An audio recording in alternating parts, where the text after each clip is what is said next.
नमस्तेभ्यः। ओम नमस्तेभ्यः। ओम नमस्तेभ्यः। अहिंसा परमो धर्म की जय। आचार्य गुरुवर श्री कुंद कुंद भगवान की जय।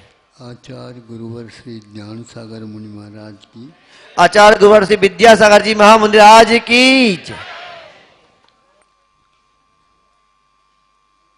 अभी आप लोगों ने पूजन में एक पद दिया था, तो आप लोगों ने तो ये अनुभव कर ही लिया, लेकिन फिर भी हमें लगा यह मानव मात्र की कमजोरी है। ठहरो ठहरो कह करके महाराज जी को रोका जा रहा है। अभी हमने जी भर देखा ही नहीं। अब थोड़े से हमें आ जाओ, बताओ आपके जी भर तो भरने के लिए कितना कमी है, ये बता देना। जी भर कोई ऐसे पात्र है वो जिसमें भरना चाहते हैं।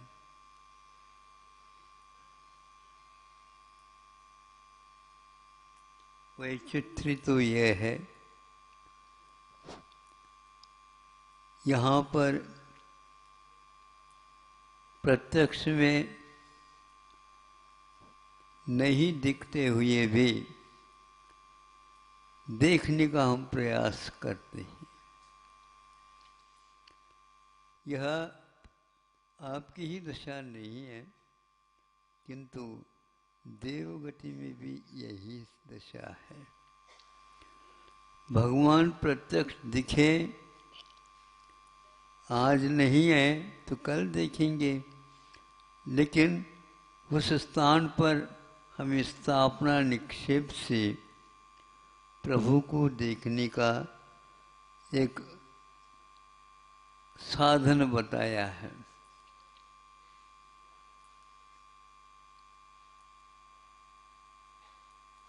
प्रतिदिन देखने के उपरांत भी, दो दो बार देखने के उपरांत भी आप स्वप्न में कितनी बार देखते हैं हमें बता दो। है रोज भगवान की बात मैं कह रहा हूं। नहीं नहीं, तो हमारे भगवान तो भोजन करते ही नहीं हम लोगों को।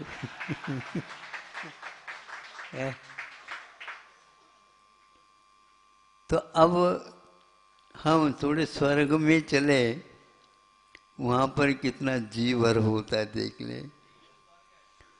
प्रत्येक विमान में, अपने अपने विमानों में अकृत्रिम शौचालय की स्थापना अनंत काल से चल रही है। उसका प्रतिदिन अभिषेक पूजन इत्यादि करते हैं। देखो ये जी नहीं भरने का क्या कारण है, तो वो तो इतने अकृत्रिम शौचालय के प्रतिदिन वंदना करें, उसके माध्यम से उनको सम्यक दर्शन की प्राप्ति नहीं बताई। अब उसका कारण और भी बता देंगे, किंतु उनको भी जी भर के लिए अवसर तो प्राप्त होता है समूह शरण इत्यादि में, अथवा जब वहाँ से ये आ जाते हैं धरती पर जहाँ विचरण करते हैं, वहाँ पर जी भर देखने के उपरांत भाव निक्षेप की अपेक्षा से भी उनको तृप्ति नहीं होती।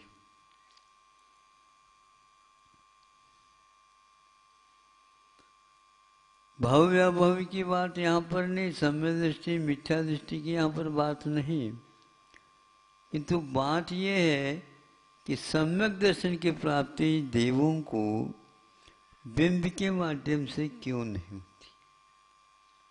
आकार प्रकार वगैरह यही एक ही है, किंतु जीवंत अवस्था में उनको देखते हैं, उनको भी सम्यक दर्शन प्राप्त हो जाता है। जिन्हें प्राप्त हो चुका है ऐसे क्षायक सम्यक दृष्टि भी वो हो सकते हैं सौधर्मेंद्र, उनको भी जी भर ये शब्द अखर रहा है, नहीं समझे। समोसरण में साक्षात वो तीर्थंकरों को देख करके भी तृप्त नहीं होते हैं, और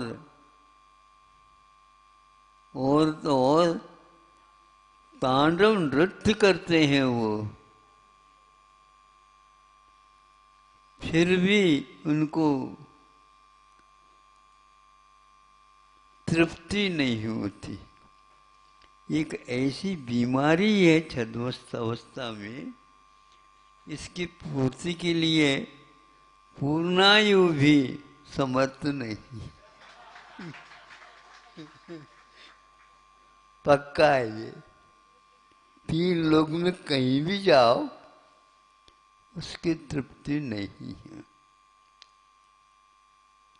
सोचो विचार करो, उनको नहीं है नहीं है, लेकिन अरहंत परमिष्ठि को भी अपने स्वरूप को देख करके तृप्ति नहीं है। ये कैसे महाराज आपने कही? इसलिए कही, उन्होंने ही कही है। हाँ, इसलिए कही कि उन्हीं ने कही है कि अरहत अवस्था में भी तृप्ति नहीं है सिद्धावस्था को छोड़कर। अब ये पूजन उनको सुनाओ।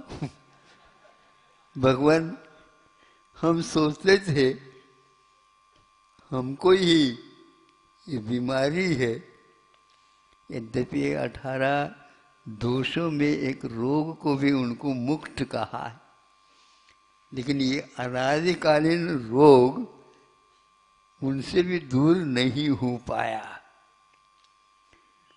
आसन के ऊपर आसन लगा करके बैठ करके सब कुछ कोशिश की, किंतु आकुलता बिन कहिए। अब कहिए वो पूजन कहिए, हैं? आकुलता बिन कहिए। आकुलता के बिना जो दशा होती है वह शुद्ध अवस्था ही में ही सिद्धत्व का अनुभव किया जा सकता है। नीचे कितने भी जी भर करके पी लो, उसका स्वाद नहीं आने वाला है। ये सत्य है, बिल्कुल पूर्ण सत्य है, ये अधूरा नहीं। फिर भी सम्यक दर्शन की प्राप्ति के बाद में भी दक्ष शक्र, हाँ प्राप्त, 2 आंख वाला शक्र भी सहस्राक्षो 1000 आंखें बना लेता है। 2 एक ही बार में आंख के जो चक्षु इंद्रिय की निवृत्ति होती है, पर्याप्त अवस्था प्राप्त हो जाती है, तो वो ये 1000 आंखें कैसे बना लेता है? पर्याप्तियों की अपेक्षा से पर्याप्त जी भर नहीं देखा गया है, इसलिए 1000 आंखें लगा करके वो देख लेता है। फिर भी उनको तृप्ति नहीं होती है, तो क्या? इंद्र की बात है, सौधर्म इंद्र की बात है। पति और पत्नी दोनों ही इंद्र इंद्राणी जब पंच कल्याणों को अगर होते हैं उस समय उनको प्रशिक्षण दिया जाता, बताते हैं और वो देखते रहते हैं, दर्शन करते हैं। ये एक भगवान के नहीं, बालक की बात मैं कह रहा हूं। मतलब बालक अवस्था में जीवंत है, उस समय में भी इनको तृप्ति नहीं मिली। भगवान बन गए, उस समय में भी तृप्ति नहीं मिली, और स्वयं समोचरण में स्थित हो गए तो भी भगवान को तृप्ति नहीं हुई। ऐसे उन्होंने अपने दिव्य ध्वनि के द्वारा कह दिया। इसका एक ही बार अंत होता है, कर्मों से जब मुक्त हो जाता है, फिर आनंद का वह स्वाद या संवेदन अनंत अनंत अनंत काल तक होता रहता है। वहाँ पर जा करके आप लोगों से कहना है, जी भर के स्वाद लो, इतने तो बस इतना ही है। यहाँ पर कहाँ मिलने वाला है, केवल भविष्य की रूपरेखा के रूप में हम इसको जान सकते हैं। जब बड़े बड़े केवली भी इसमें सफल नहीं है तो कर्म का आवरण भी कितना चमत्कृत करने वाला है ये ज्ञात होता है। केवल ज्ञान को केवल ज्ञानावरणी कर्म के कारण नहीं होने देता, ये ठीक है, लेकिन ज्ञान होने के उपरांत भी आकुलता नहीं छूटती, यह केवली भगवान ने बताया। क्योंकि अभी भी आवरण नहीं छूटा। अब जब तक आवरण पूर्णतः नहीं छूटता तब तक के लिए जितना छूटा है उतने भी तृप्ति कर लो, थोड़े बहुत जितना है। जब पूर्ण होगा तो पूर्ण होगा, उस समय देख लेंगे। अभी अधूरा अवस्था में ही सही, प्रतीक्षा में ही सही, आप जब प्रतीक्षा करते हैं तो केवली भगवान भी प्रतीक्षा कर रहे हैं। बिल्कुल वह एक निषेक को भी जल्दी करके देखना चाहे हैं तो उनकी वश की बात नहीं है। इसलिए प्रतीक्षा की घड़ियों में भी जो स्वाद आता है वो शुद्धों को भी नहीं आता, बिल्कुल नहीं आता, आ ही नहीं सकता। इसलिए हमारा भी यह अपूर्व ही है स्वाद प्रतीक्षा की अवस्था में। कई लोग इसका स्वाद बहुत अच्छे ढंग से लेते हैं, बाद में भी और कुछ नहीं, क्योंकि एक ग्रास खाते ही कुछ आकुलता कम हो जाती है, लेकिन प्रतीक्षा करते समय तो आकुलता दिन द्विगुनी और रात चौगुनी बढ़ती रहती है। इसलिए प्रतीक्षा की घड़ियों को खो नहीं, खूब प्रतीक्षा करो, खूब प्रतीक्षा करो, लेकिन अन्य किसी की ओर ध्यान मत ले जाओ। बस वही मिले और वही मिले।